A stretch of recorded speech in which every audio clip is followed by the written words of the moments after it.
continuação da leitura do livro Humanidade, uma história otimista do homem, de Rutger Bregman, parte 4, um novo realismo.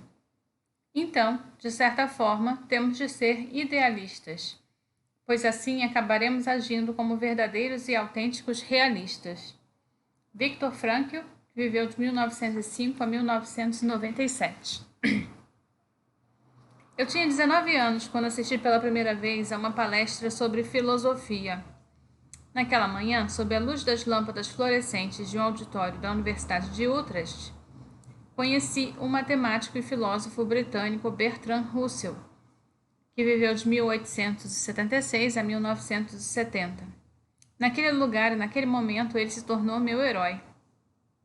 Além de ser um lógico brilhante e fundador de uma escola revolucionária, Russell foi um dos primeiros defensores dos homossexuais, um livre pensador que previu a Revolução Russa descambar em miséria, um ativista anti-guerra que seria encarcerado por desobediência civil com 86 anos de idade, autor de mais de 60 livros e 2.000 artigos, além de sobrevivente da queda de um avião. Também ganhou o Prêmio Nobel de Literatura. O que eu mais admirava pessoalmente em Russell era a sua integridade intelectual, sua fidelidade à verdade. Ele entendia a tão humana tendência de acreditar no que nos convém e resistiu a isso durante a vida. Por diversas vezes ele nadou contra a correnteza, sabendo que isso lhe custaria caro. Uma de suas declarações se destaca para mim. Em 1959, a BBC perguntou que conselho Russell daria às futuras gerações. 1959. Ao estudar qualquer questão ou considerar qualquer filosofia, pergunte a si mesmo quais são os fatos e qual é a verdade que os fatos confirmam. Nunca se deixe distrair pelo que você quer acreditar, nem pelo que acha que teria efeitos sociais benévolos se acreditassem neles. Atente apenas e unicamente ao que são os fatos. Essas palavras tiveram um grande impacto em mim. Surgiram num momento em que eu tinha começado a questionar minha fé em Deus. Sendo filho de um pastor e membro de uma sociedade estudantil cristã, meu instinto foi lançar dúvidas ao vento. Eu sabia o que queria, que houvesse vida após a morte, para que todos os erros do mundo pudessem ser reparados depois, e para não estarmos sozinhos nessa rocha do universo. No entanto, desde então, eu seria atormentado pelo alerta de Russell. Nunca se deixe distrair pelo que você quer acreditar. Fiz o melhor possível enquanto escrevia este livro. Consegui seguir o conselho de Russell? Espero que sim, mas tenho minhas dúvidas. Sei que eu precisava de um bocado de ajuda dos leitores mais críticos para me manter na linha. Citando o próprio Russell, nenhuma de nossas convicções é totalmente verdadeira. Todas têm pelo menos uma penumbra de erro e imprecisão. Assim, se buscamos chegar o mais próximo possível da verdade, precisamos evitar as certezas e nos questionarmos a cada passo. Russell chamava essa abordagem de disposição para duvidar. Só muitos anos depois de conhecer esse pensador britânico, descobri que sua máxima continha uma referência. Russell cunhou a expressão disposição para duvidar para se colocar em oposição a outro filósofo, um americano chamado William James, que viveu de 1842 a 1910. E é sobre ele que eu gostaria de falar agora. William James foi mentor de Theodore Roosevelt, Gertrude Stein, Du Bois e de muitas outras estrelas da história dos Estados Unidos. Foi uma figura querida. Segundo Russell, que o conheceu, James era repleto de bondade humana. Russell, porém, não era tão admirador das ideias de James. Em 1896, ele deu uma palestra não sobre a disposição para duvidar, mas sobre a disposição para acreditar. James professava que algumas coisas simplesmente tinham de ser aceitas pela fé, mesmo que não pudéssemos provar que fossem verdadeiras. Considere a amizade. Ao sair por aí, sempre duvidando dos outros, vai se comportar de formas que certamente o levarão a não ser querido.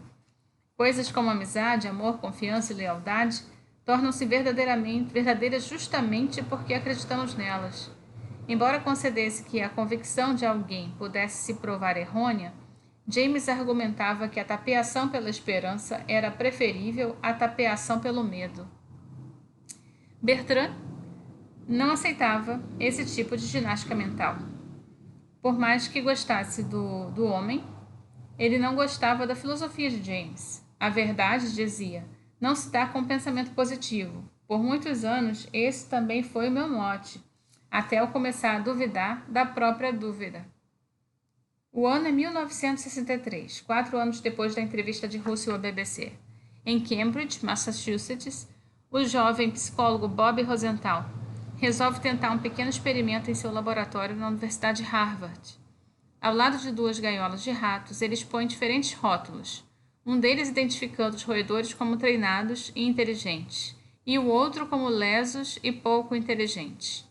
Mais tarde, naquele mesmo dia, Rosenthal pede para seus alunos colocarem os ratos num labirinto e registrarem quanto tempo cada um leva para encontrar a saída.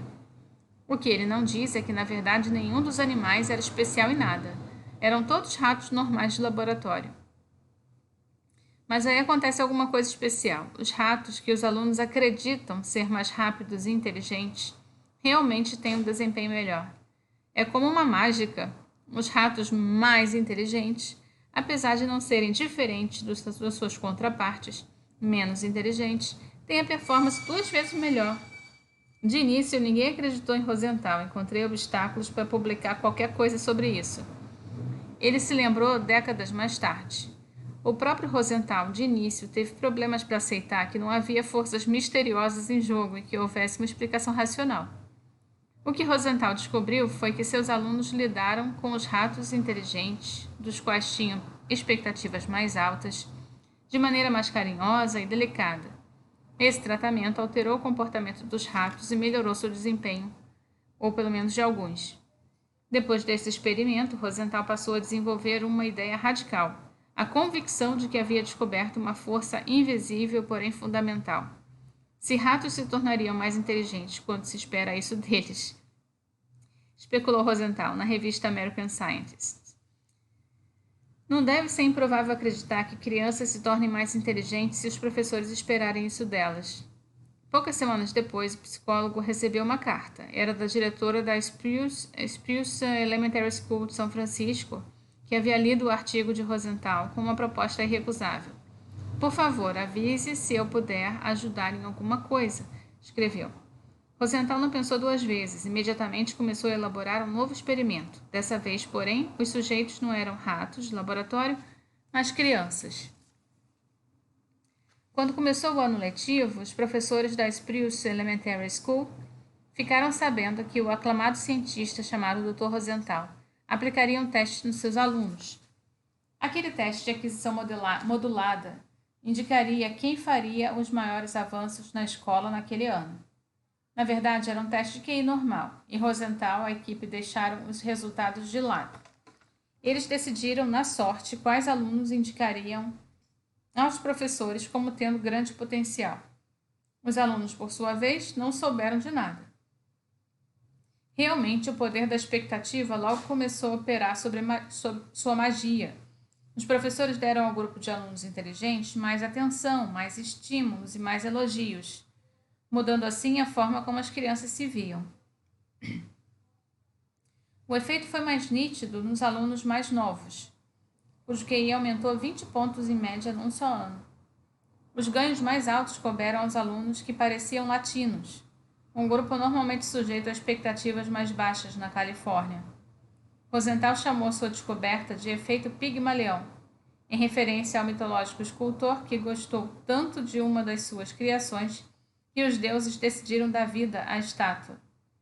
Convicções a que nos dedicamos, sejam verdadeiras, sejam imaginárias, também podem ganhar vida, gerando verdadeiras mudanças no mundo. O efeito Pigmaleão se assemelha ao efeito placebo, discutido no capítulo 1. Só que as expectativas, em vez de beneficiar a si próprio, beneficiam aos outros. De início, eu pensei que um estudo tão antigo já teria sido desbancado, assim como todos os experimentos que tiveram espaço na mídia nos anos 60. Mas, de jeito nenhum, 50 anos depois, o efeito Pigmalião continua sendo uma importante descoberta das pesquisas psicológicas. Já foi testado em centenas de estudos do Exército, em universidades, nos tribunais, em famílias, em casas de repouso e em empresas.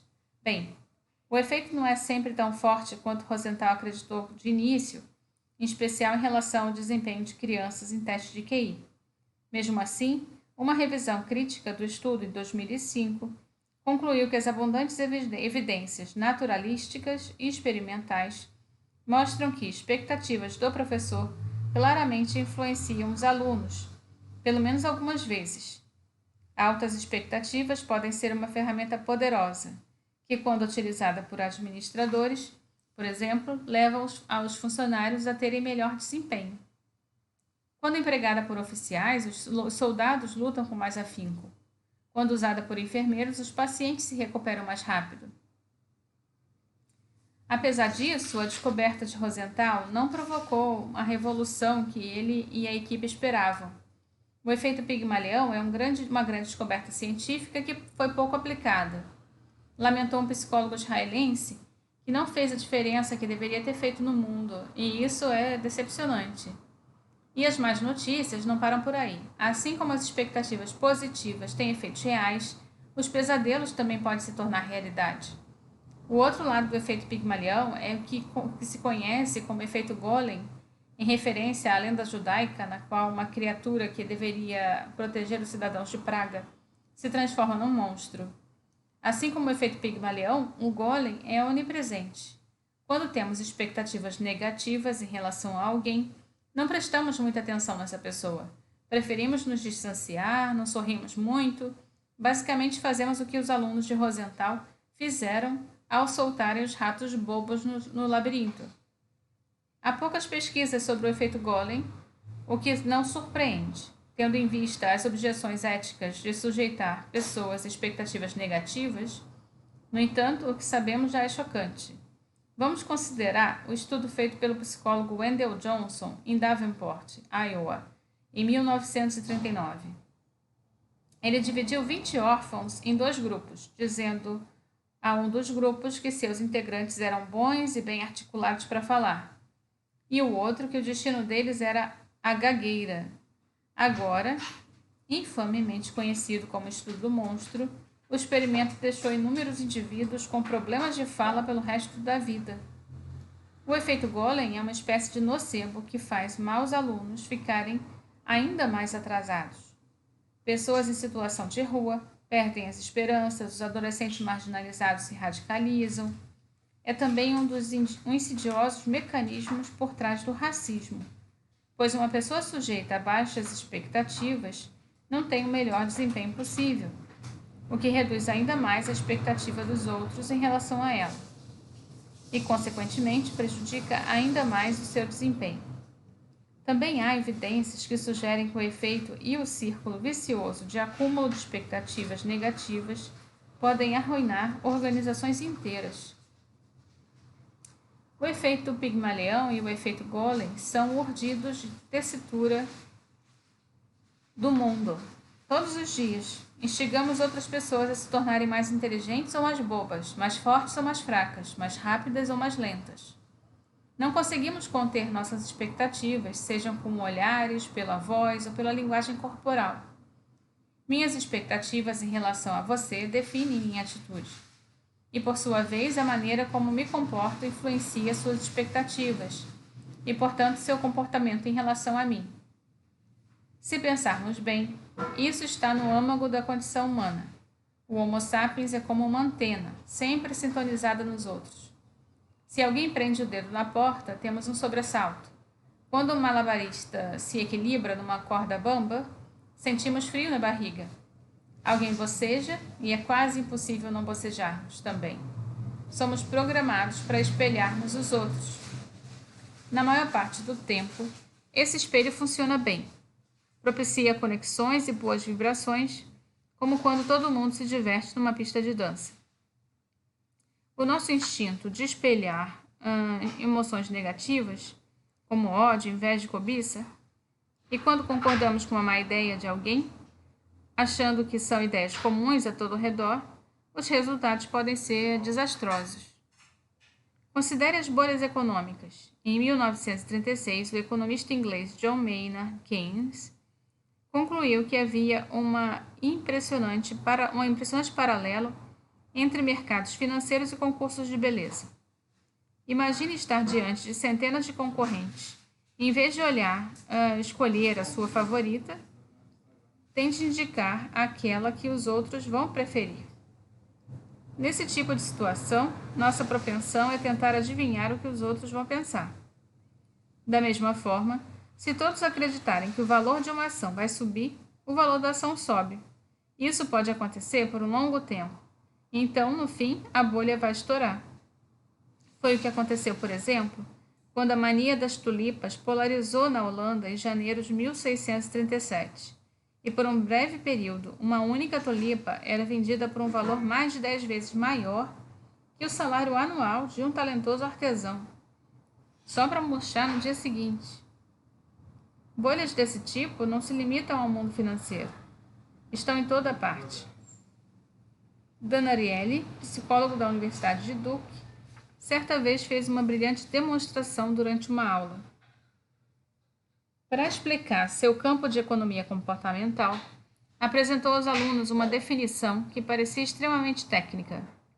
O que os estudantes não sabiam, porém, era que todos os termos usados haviam sido gerados por um computador e amontoados numa série aleatória de palavras e sentenças para reproduzir uma algaravia sobre a teoria dialética enigmática e o racionalismo neoconstrutivo. Os alunos de Ariely, estudantes de uma das mais renomadas universidades do mundo, ouviram arrebatados sua miscelânea linguística. Passaram-se minutos, ninguém riu, ninguém levantou a mão, ninguém deu qualquer sinal de não ter entendido. E isso nos remete à grande questão, concluiu Ariely. Por que ninguém perguntou nada porque não estava entendendo nada do que eu estava falando? Entre os psicólogos, o que aconteceu naquela sala de aula é conhecido como ignorância pluralística. E não, este não é um termo gerado por uma máquina. Individualmente, os alunos de Ariely acharam sua narrativa impossível de ser acompanhada, mas ao verem os colegas ouvirem com atenção, consideraram que o problema era seu e de cada um. Então, sem dúvida, o fenômeno é conhecido por leitores que assistiram às conferências sobre tópicos como cocriação disruptiva na sociedade das redes sociais. Embora inofensivos nesse caso, pesquisas mostram que o efeito da ignorância pluralística podem ser desastrosos e até fatais. Como beber demais, por exemplo. Se perguntarmos a estudantes universitários individualmente, a maioria dirá que beber até desfalecer não está entre os seus passatempos favoritos. No entanto, como supõe que outros estudantes gostam muito de beber, eles tentam acompanhar a tendência e todos acabam no mesmo problema, na sarjeta. Pesquisadores compilaram resmas de dados demonstrando que essa espécie de espiral negativa pode contribuir para males sociais mais profundos, como racismos, estupros coletivos, assassinatos por questões de honra, apoio a terroristas, regimes ditatoriais e até genocídios. Ainda que condenem tais ações internamente, os coautores têm medo de ficar sozinhos e por isso preferem seguir o fluxo. Afinal, se há uma coisa que o Homo sapiens faz questão, é de corresponder às expectativas do grupo. Preferimos 1 quilo da mais intensa infelicidade a poucas gramas de vergonha ou desconforto social. Isso me leva a refletir e se nossas ideias negativas sobre a natureza humana, na verdade, forem uma forma de ignorância pluralística. Será que nosso temor de que a maioria está a fim de maximizar os próprios ganhos nasceu do pressuposto de que isso é o que todos os outros pensam? E que adotamos uma visão cínica quando, no fundo, a maioria de nós anseia por uma vida com mais bondade e solidariedade? Às vezes me lembro da forma como as formigas andam em círculos sem conseguir mudar de direção. Formigas são programadas para seguir as trilhas de feromônios das outras. Em geral, o resultado são fileiras de formigas bem organizadas, mas De vez em quando, um grupo se desvia e acaba perdido num círculo contínuo. Dezenas de milhares de formigas podem ficar presas girando em círculos de centenas de metros de largura e continuam andando cegamente até sucumbirem por exaustão ou morrerem por falta de alimento. De tempos em tempos, famílias, organizações e até países inteiros se veem nesse tipo de espiral. Andamos em círculos, imaginando o pior dos outros. Poucos se mexem para resistir e, assim, continuamos marchando para a derrocada. A carreira de Bob Rosenthal já tem 50 anos e até hoje ele continua buscando um jeito de usarmos o poder da expectativa de forma vantajosa, pois sabemos que, assim como o ódio, a confiança pode ser contagiante. A confiança quase sempre começa quando alguém ousa ir contra o fluxo, alguém que de início é visto como irrealista, até ingênuo, e na próxima parte desse livro vou apresentar vários desses indivíduos. Administradores que acreditam em seus funcionários, professores que liberam os alunos para brincar e autoridades eleitas que tratam seus cidadãos como criativos e engajados. São pessoas motivadas pelo William James, chamou sua disposição para acreditar. Pessoas que recriam o mundo à própria imagem.